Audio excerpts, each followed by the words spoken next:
We're at Christopher Cutts Gallery, and I'm Christopher Cutts, and this is the Murry Favro exhibition, 2 Decades.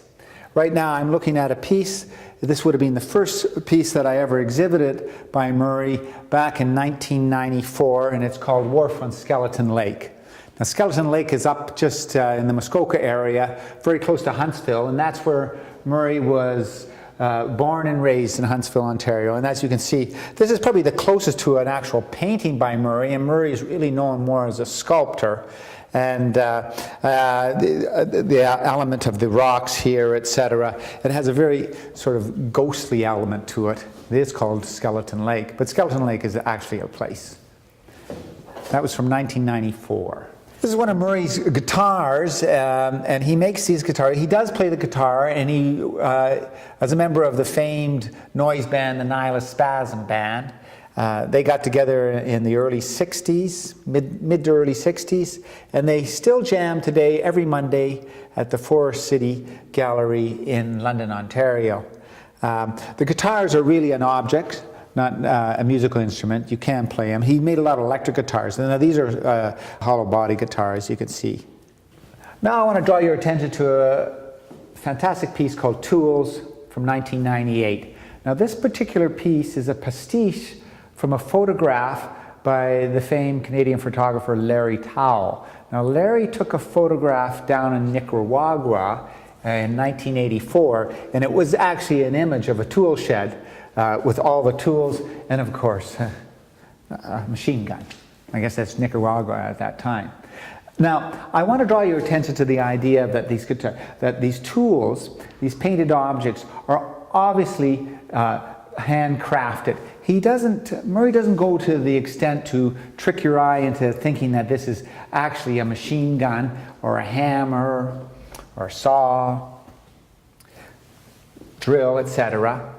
What he's trying to do is just give you the idea of it. Now, of course, it plays very much like that, but they're painted objects.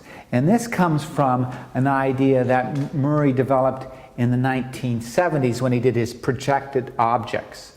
A very famed projective object is he did a Van Gogh's room in Arles, where he made a 3-dimensional construction of that particular painting, and then he took a slide of that painting and projected it on the 3-dimensional construction.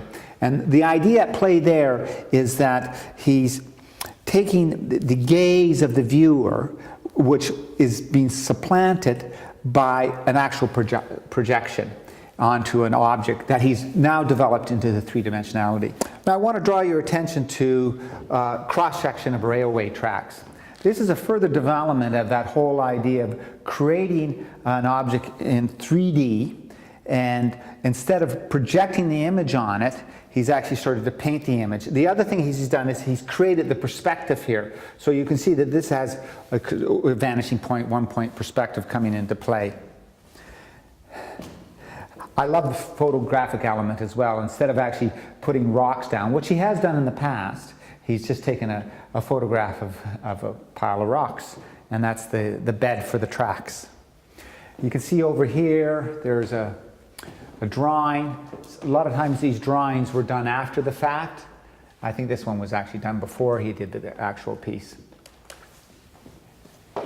This is another drawing. It's not really related to this particular piece, but it's called Level Crossing, which I find interesting, how they take the railway ties and turn them in to create a level crossing. In this room is the most recent works from the exhibition 2 Decades, and this is a piece that was made in 2010. It's called Metal Lathe, and I like to refer to this lathe as the Self-Perpetuating Lathe. And what I mean by that is it has an element about it that it was sort of the chicken or the egg, what comes first, because all lathes need a metal rod so they can articulate. Now, Murray didn't have that in his studio, so he commenced with a motorcycle chain. And that gave him the ability to move in and out. And what I mean by self-perpetuating is that the lathe actually started to build itself. Once it became somewhat functional, he was able to bore these holes in here. A lot of this machine work was done with the lathe. So the lathe sort of created itself. Now Murray says, well, why make a lathe? And he says, well, it's like anything. It's a sense of discovery. He has an idea about something, and then he starts to develop it, and it starts to build itself. So it's not like any other work of art. Many works of art, as they're being created by the artist, start to create themselves and they evolve. And the lathe is very much that whole element. You see all these things were found in his studio. He's using all kinds of, this is bicycle gears, etc. He's welded all these things by hand. It actually is a functioning lathe. And if you look over here, this is a lawnmower.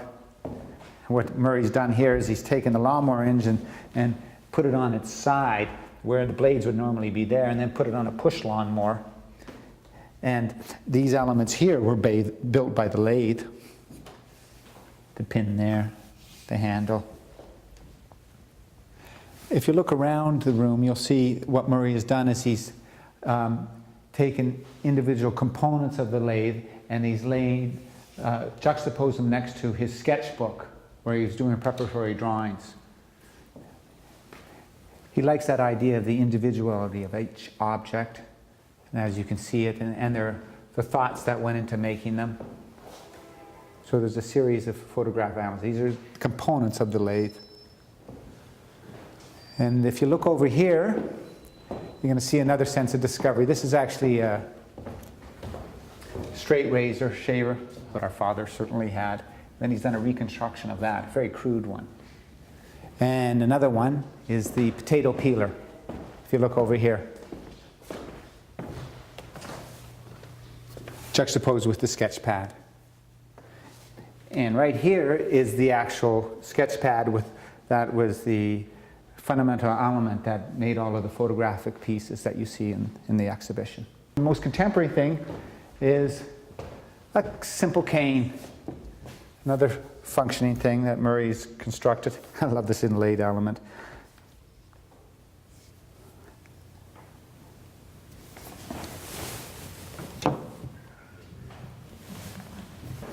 Okay, last but not least is Favreau's Blacksmith vise. At the time that he created this vise, he didn't have a blacksmith vise, so Murray made one. But of course this is not a functional vise, it's one made of wood. Murray doesn't try to disguise the idea that it is a fabrication of a vise, as you can see when you get looking at it closely, that it is a vise of sorts. Now, he also at this time was making a number of tools, so this correlated with the tools, the Larry Towel tools, shed piece, and as well he made an anvil at that time. I want to just draw your attention to this drawing as well, because people ask many times whether Murray's drawings are preparatory or are they documentary. Now, they're both.